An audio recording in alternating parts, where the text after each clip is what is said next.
This is Modular World, and my name is John Wells, and you're watching yet another amazing episode. Oh, happy Sunday. This is going to be a great one. We got Jon Gee, who is an old friend of the show. He's played on the Reverb show. He's the one who closed it with the most beautiful performance. And we have Echo Vocation, who's somebody I found on socials and just said, wow, he'd be a great pairing with Jon Gee. So, we have two performances. We have we have a discussion in the middle, about half an hour, and then another performance. It's a great show. This channel is member supported on Patreon, and I encourage you to think about that. If you watch this show a lot and want to support an independent project, here you go. Let's get on with the show, man. We're going to start with Echo Vocation. Here we go.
Jonathan Gorski and Adrian Johnson are Jon Gee and Echo Vocation.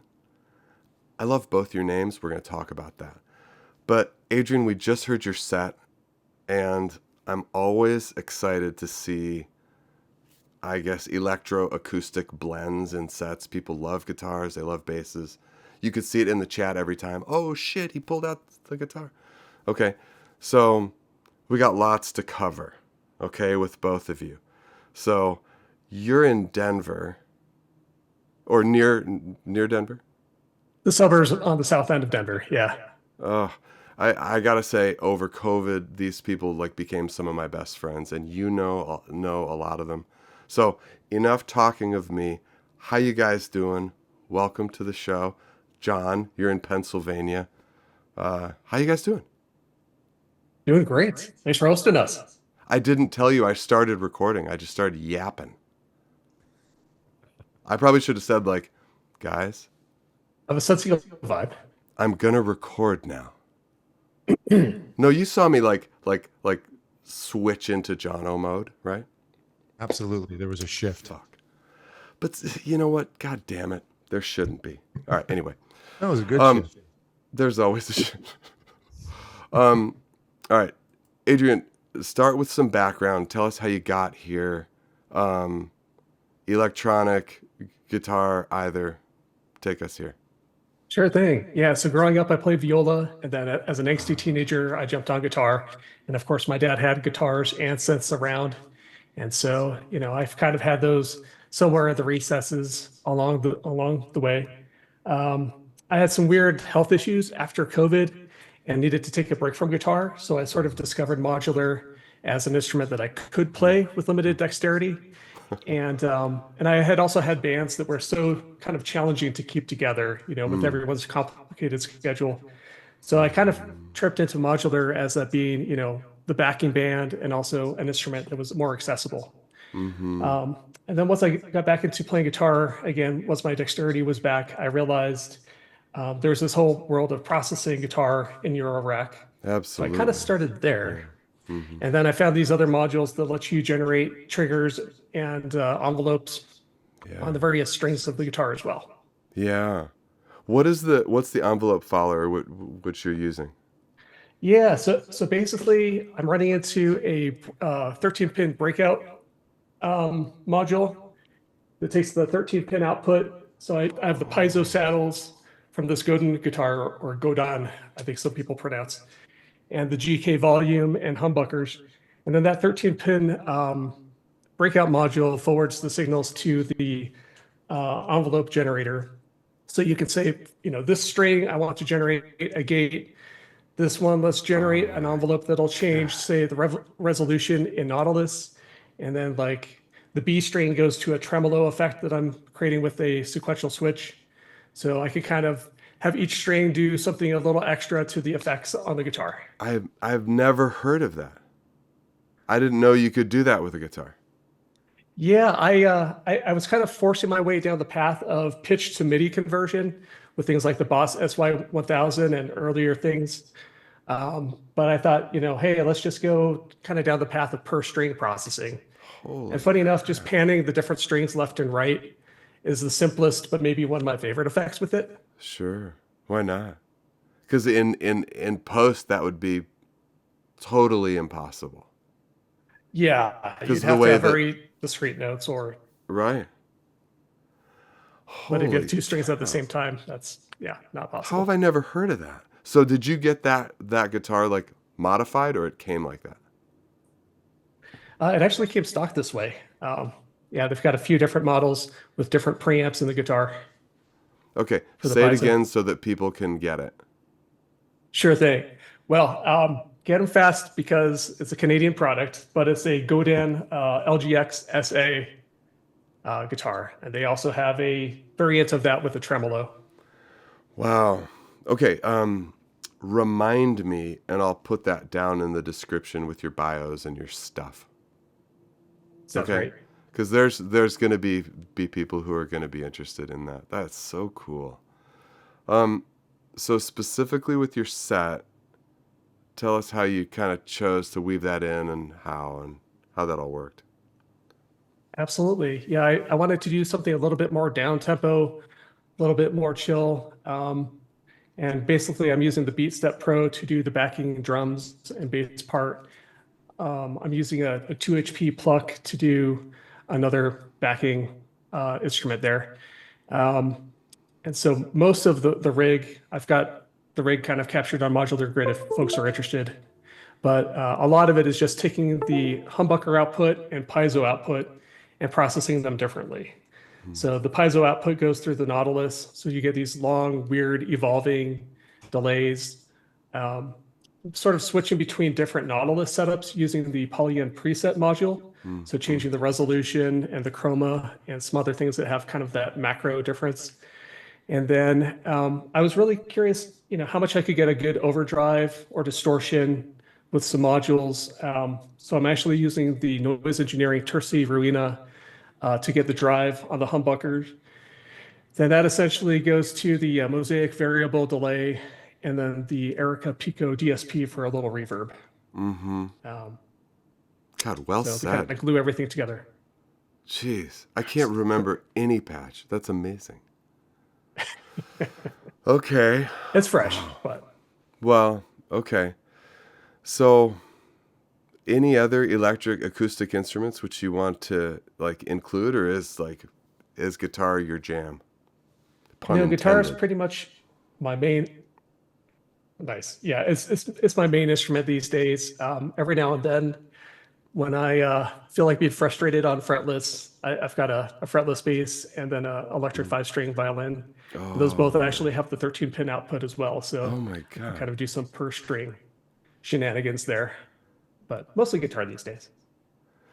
John, you mentioned something earlier about making sounds. Man, how did you say it? Where you live affects the kind of music you make. I'd love to hear that from both of you because you're both in very different parts of the country. And you're both in very cold parts of the country right now. So go ahead and tell me more about what you were saying about, you were in Seattle, you moved to Pennsylvania. What brought that on? Or if it's personal, we don't have to go there. No, it's not. It's family. It's family. Had kids. Got it. What are they saying? Anyway, so yeah, the location where you are is highly influential about what happens with your music. I think not only about the people you meet, but about there's places to go. So Pennsylvania is very flat. Seattle, there's no flat anywhere. It's Right. view after view. Right. So, you know, it's amazing the difference in the music that I make. Coming here, it's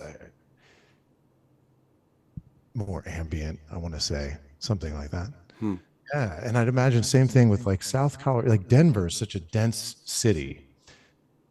I can imagine that a lot of influence from all the different people that you see and all the Yeah. different sounds that you hear. And then whereas Pennsylvania, I'm close to New York City, so I can go in and check it out and vibe out.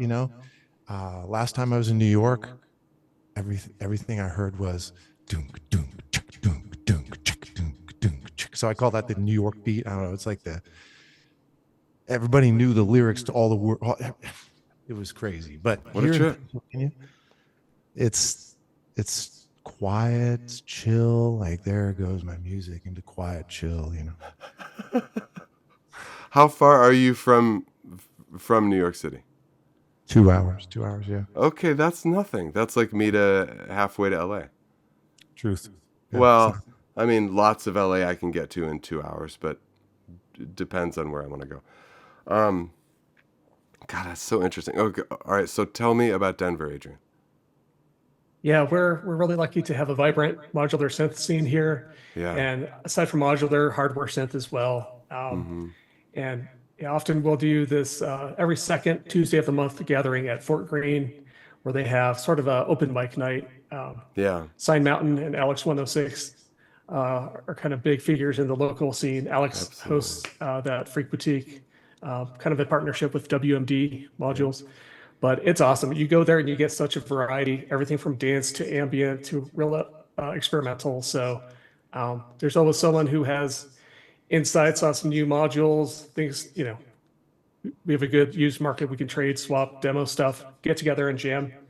And it kind of scratches that itch of having collaborators, maybe without the full commitment of like bandmates, but people that really get your creative juices going and can help you troubleshoot. So I'm feeling very fortunate for that local community.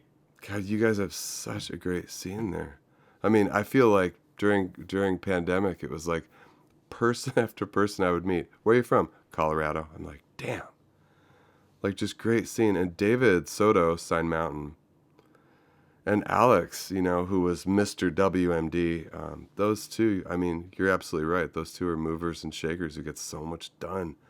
And Christopher Schultes, too, Mono Scene, he and David really were Colorado, CMSS, Colorado Modular Synth Society. For those first, that first year, Christopher was kind of like Christoph was more of the kind of the technical, and David was kind of the people person who was like on the show, the face of the show, I got to get out there. Yeah, I've just got to get out there. Dave's been saying it for years. Like, come on out, dude. We'd love to have you, man. Absolutely. Well, I'd love to be there. It's super close. I think it's probably about a 2-hour flight, or maybe, whatever, 3. One thing that struck me, Adrian, when you were talking about your set was that you got a lot of plates spinning. And in my work here, and I mean, looking at your setup too, John, in my work here, I've basically flipped the opposite. I'm not getting out of Eurorack. I'm not doing anything like that. But I've sold a lot of it. And I'm getting into surge stuff, right? And it's like, it's all analog, obviously, but it's so like, digital modules are kind of giving me a headache right now because they're so powerful and they do so much, whereas this stuff is so simple. It's complex in a whole other way. But totally. And the one knob per function thing really isn't true either, because these are patch programmable. Patch programmability was Serge's thing about these modules can basically do 50 things. So Sure. That's not really true that these big analog modules are one knob. It's actually worse in some way. You know, there's so many options. You're really looking at, well, really, what do you want to do? And I'm like, I don't know what I want to do. You know? Whereas with digital stuff, it's more like, this does this really well. It'll track perfectly. You can always count on this oscillator. You know, something like the Disting EX or something like that, you know. Where are you guys on that? Like, plates spinning versus actually making music versus learning new shit? Like, where are you guys with that? Yeah, John, you want to start us off? I think it's all about making music. I think that's for me, it's always what it's been about, just jamming, whatever, experimenting, making sounds, sitting down, turning everything on, letting it come alive, getting the sequencers going, getting the modulation happening, getting the feeling to come out, getting the dynamics flowing. That's the tech part I can get lost in forever and ever. It's a wonderful world. It really is. But I'm here for the tunes. That's what I connect with.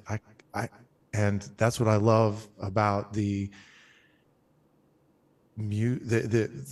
having music so available to us over the internet. Like, it's amazing. I can create something and the whole world can hear it instantly. I know. That's just mind-boggling to me compared to what it used to be when I first started making music. But that's what it's about. But there's a lot of cool modules. I mean, it's endless. And every time like Super Booth or something happens and you check it out, it's just endless, man. There's so many choices. Like you said, it's like you gotta find some kind of way to really focus in on something. Right. Otherwise you're blowing your mind, you're blowing your bank account. Well, I found that I was like getting further and further from synthesis, which I've come to find is a real love affair of mine. You know, like obviously making music is the real love affair. But what's underneath the hood is something that I didn't think that I would care about as much as I've come to find, you know? And that's too back to the digital modules thing. Something like the Disting EX is a perfect example. There's so much happening under the hood that I'm not sure what if I want to control voltage. I want to control it. I want to plug a plug in and plug a plug in, you know? And I still feel like I'm spinning a lot of plates, but they feel more involved, you know? Like, something like the ER301, right? I had that for like a year, and you could just do anything in it, you know? I was building chains underneath the screen of like 3 VCAs, and I'm going into this, I'm coming back into that, and then there's this envelope that fires this. There's some rad shit, but I couldn't see any of it, and it was all happening under the hood, and I enjoyed that less. Yeah, that resonates a lot. I mean, one of my first synthesizers was a EMU Proteus 2000, and there was all this menu diving and not that instant gratification of the haptic interface. I find myself gravitating towards those modules where, it's a little less cluttered. I don't have to go 4 clicks in to find the parameter I want to adjust. And I find myself still trying to have my old school guitar interfaces. So using like a guitar foot switch and expression pedal. But yeah, I definitely feel like, just the immediacy of the modules and the hardware sequencer, even though I love working in Logic, it kind of constrains the search space and I could just kind of focus on the notes instead of the endless hunting through presets and maybe some of the arrangement things that don't have to happen for a while. Mm-hmm. Do both of you guys really live on sequencers and patterns? Or is there much more improv? I feel like I like to have sort of a foundation there that lets me go off into the weeds and then maybe come back. Mm-hmm. What is your sequencer? Usually a BeatStep Pro. Oh, right. You mentioned. Yes, right. And John, what's your sequencer? It's like a blend. It's a blend of, I think, sequencing and improvisation, I think. But yeah, it's sequences. I have to say I've used a ton of sequencers, and I Me have, too. Me too. Yeah. including Electron, which amazing, all the but I've come to just totally love the three that I use here, which is first off the Arturia Polybrute. Yeah. What's going on there? It has an Oxy One style sequencer. I mean, it's one track, but it's not like 4 tracks. But it does. I mean, it's fantastic. Let me just tell you that. It looks And amazing. it does it all. I just like looking at it. Man, fuck. Okay, sorry. Oh, that's cool. And then Metropolix for all kinds of fun stuff, and then of course O Control. Yeah. Nice. Right. I've decided that I can't deal with like the Battleship sequencer, and I have lots of little guys. Nice. You clock them differently and have different issues going on, but the big patterns. Well, I do have an Oxy, so I guess I'm a big liar, but I just never use it. But I just love it. Yeah, it looks pretty fantastic. I'd like to try it sometime. It's really neat. And it's one of those situations where I really need to give it more time, because every time I use it, I start getting back into it. And I'm like, I don't know how to use this thing, Yeah, it's really silly. There's something that keeps beeping in my computer like it's being plugged in and plugged out. And it bothered me, but now I'm not going to let it bother me anymore. Jon, you have such an interesting career, and from talking with you just a little bit, I know that it's a big part of your music. Yes. Yeah. Can you tell us about a bit of that? Absolutely. Yeah. So this is Figgy here. He's a studio cat making a visit. Figgy. Yeah, man. So I'm a body worker, massage therapist, 25 years. And yeah, it's a lot of time to listen to music that's appropriate for the session. Each person's a little different. But I make a whole bunch of playlists and it's all stuff that I find that you have introduced me to.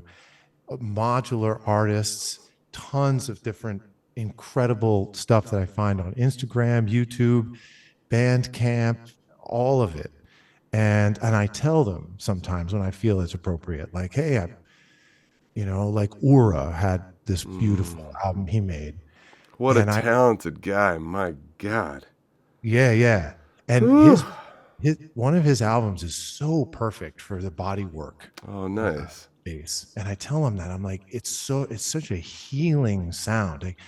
It's a harmonically beautiful experience, right? And everyone loves it. Everyone asks me, what is this music? I'm like, well, this is, and all kinds of others that, like I said, that you've introduced me to, that's appropriate for the room. That's not too crazy dynamic, that has like a good flow to it. That,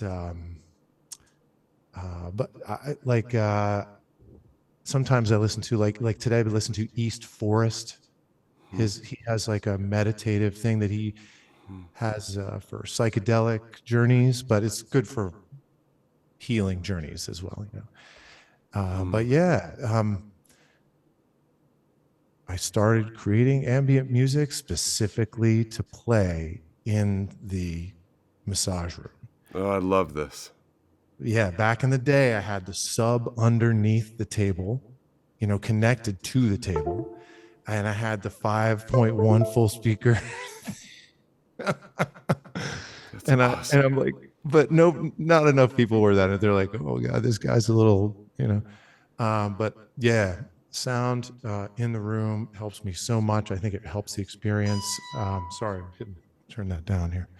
But yeah, man, that's it. That's what it is. It's amazing. And I tell people, I've been doing this work so long that I remember getting my first auto reverse tape machine in my studio. Man, I had this old tape. It was Bill Laswell, and it was Fantastic. it was called Divination or something. And I remember hearing that auto reverse go, yes, nice. But yeah, man, So, it has a lot to do with the music that I make. Totally. so how often do you use your own music in your sessions? Not too often because I get ear burn from it. Huh. I get tired of listening to it. Huh. They're mixing it and, you know, um, but sometimes people will specifically request, like, hey, play some of your tunes. I'd like to hear That's what you. so cool. God, that's so cool. It's great. And there's a lot of people who want to collaborate on that level. Violinist Noah, Noah Lifshee, who you recently wrote an article about. Yeah. Yeah. God, what a talented guy, too. Yeah. Do you just want to be this guy's roommate? Seriously. Like, oh my God, could I just like, anyway. Sure, Like, that's great for the vagus nerve, getting all those harmonies resonating. That's so fascinating. Yeah. God dang. All right. Um, Tell us a little bit about this set that you're going to take us on. Or actually, you know what? Before you do, I want to ask you both about your Bandcamp pages because I think that Bandcamp is so important. And I'm actually doing a Bandcamp video. It's going to be like a Bandcamp boot camp. I can't call it that. That would be ridiculous. But it'll be like a Bandcamp kind of how-to for the modular community. Anyway, so tell me both about your Bandcamp pages, what you're working on, when you're going to release next.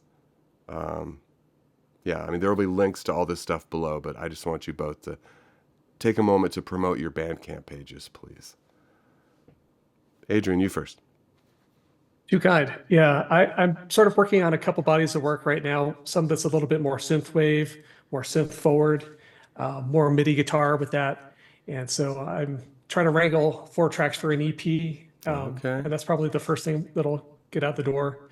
Then another set of songs, a little bit more like what we played today, will be a more electroacoustic album. So a lot of guitar, probably a little bit of violin, and maybe a little bit of guzheng.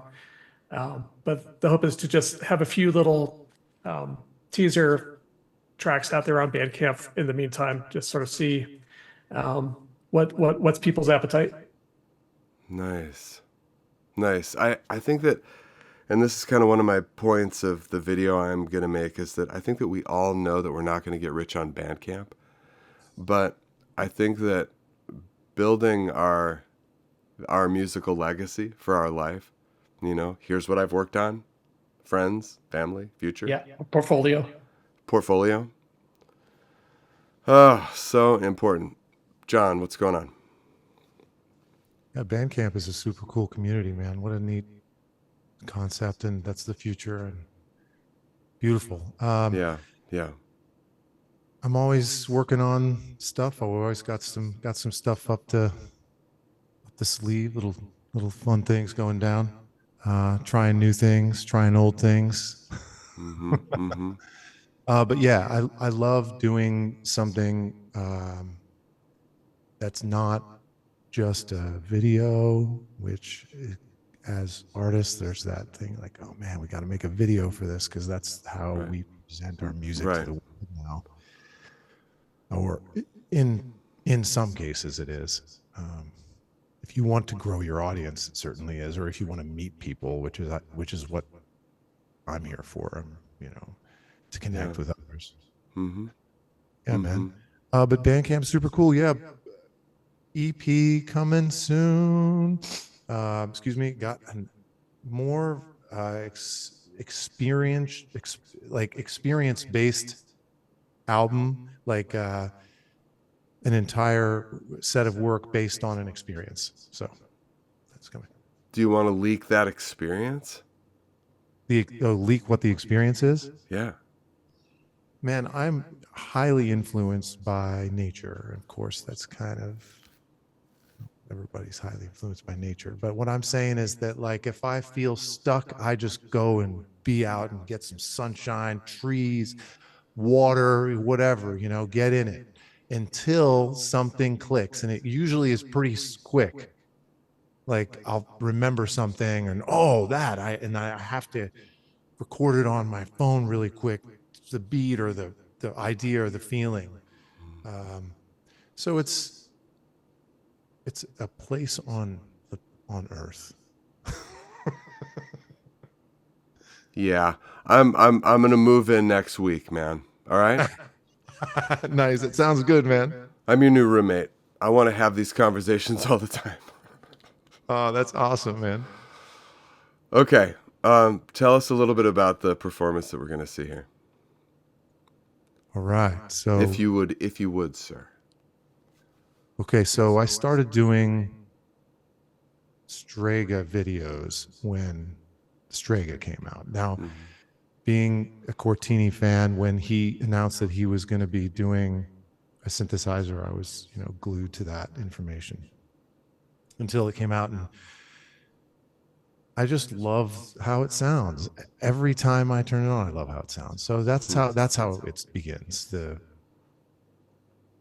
The familiar sound, I think that a lot of us are familiar with now, which is kind of cool because we start to hear a module or we start to hear an oscillator. We know what it is, and we're like, oh yeah, man, there's that sound. We feel it.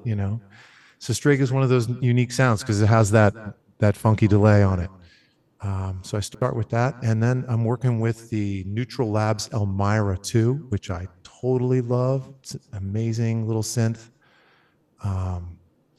It's digital and it has a lot of wild settings, and he keeps updating the firmware, and it keeps getting more and more interesting, and it really growls, man. That thing is just nasty to the core, and it can, if you can soften it up with delay, right? You soften that up, and Strega is perfect for that. So this is how I begin the whole first half, and then I get into like more of a sequenced thing between this like mini modular, like semi modular setup, and the OB6 doing its thing. It's got an LFO on the filter type. So I love that. On the OB6, it's got this notch filter and low pass filter. So it goes all between those. And that sound is so nice. It's the kind of sound you can just sit and listen to. Just let it fly, So yeah, that's what's up. This guy. Hey, how do you track? How do you get out? It all goes onto the computer, Logic. Multi-track, or do you do stereo pair? I do both. So if I feel like this is complicated and there's going to be a lot of different tracks, then I'll track it. But if there's just 2 tracks, I can pretty much mix it on the fly. 3 tracks, 4, I'm pretty good with. That's a great skill. Yeah. Here's what I like about that. I can't touch it afterwards, and I kind of like that. And I'm with you. yeah, man. Yeah. If I can touch it, man, there will be no end to how much what I'll do. I get in the car here, I get the headphones on here, I change it up. Oh, get rid of the freaking hi-hat, man. Drop that thing out of there. No, man. What a waste of time. Pure expression, man. That just comes out in one go. You just get it right, man. I've done that for years, and right now I'm in the middle of trying to release something. I have it's grown. I have 140 project folders of all just multi-track madness. And it's like, it's really creating a lot of anxiety, because to really do this right and to really make something beautiful, I really owe it to myself to go and really just scrub all that shit and really go through it really, really carefully. But it's killing me. I don't want to do it, Adrian, how do you track? For the performance today, just a single stereo pair out, but sometimes I try to limit myself to the rig I would bring to a live gig. Right. Something smaller like that for like a kava shop, that sort of thing, kava bar. But sometimes I'll fan them out to multiple stereo pairs. But I hear you guys. It's tough not to get stuck in that analysis paralysis, editing, and perhaps to the point of taking some of that live energy out of it, reworking things. Totally. I mean, what I'm going to create is going to be a compilation, It's not a performance in any way. You know, there's performances in it, obviously, but you know, it's just I'm gonna basically find cool things to fade into other things. It's Yeah, not there's how so it many happens. happy accidents that you can't really plan for anyway. So maybe Right. once you embrace that, I guess I've tried to relinquish some of my control issues when it comes to music. Right. Me too. Yeah, yeah. You guys are such gentlemen. I'm just really glad to meet you. Jon, you and I met because you closed so perfectly. You closed the Reverb show, right? Yeah, that was an epic show, man. Fucking epic performance to end that show. And it was an epic show too. If anybody's interested, I will definitely link that below. Adrian, I think Echo Vocation, I just saw you in my feed, right? And I just wrote you and said I got to put you on with Jon. Yeah. This is the first time sitting down Right. to chat. Right. Oh, I love this show for these exact reasons. You guys are such gentlemen. Thank you for taking the time to make the videos, to send them in, to do it all. I get it. It's a lot. Take it really seriously. Put your best stuff in. Thank you. Thank you, man. Thanks so All much. right. Well, my friends, now we are going to listen to Jon Gee. Thanks, you guys.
That's our show. Thank you so much for watching. A couple housekeeping items for upcoming shows. Okay.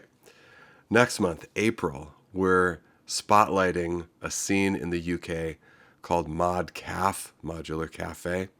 And very interesting scene up there. We're going to be doing that. Next month after that is May, and we're doing the NIMS, the New York Modular Society Techno Smackdown. Stoke, our friend Rod, has told me that there's a lot of techno being done in New York right now. And he's like, we got to do a show about it. So we're doing it. And then in June, I've got a really interesting artist named Steve Flatto, who I've met online. And I'm looking for the right pairing for Steve. So next couple months are booked. We're good. All right. Hope you're enjoying your spring. And thanks for watching Modular World. I'm Jon Wells.